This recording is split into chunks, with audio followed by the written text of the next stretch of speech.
ആദരവായ മുഹമ്മദ് മുസ്തഫ കൽപ്പിച്ചരുളിയതും കേട്ട് ഹജ്ജിന് മക്കത്തെത്തിടുവാൻ ലാ ഇലാഹ ഇല്ലല്ലാഹ് അർ-റഹ്മാൻ യാ അല്ലാഹ്.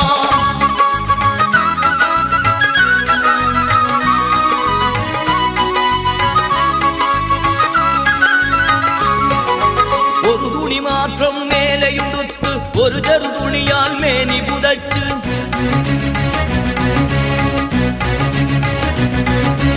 ഏകതാനരായി മുഅ്മിനുകൾ ഹറം ചെന്നു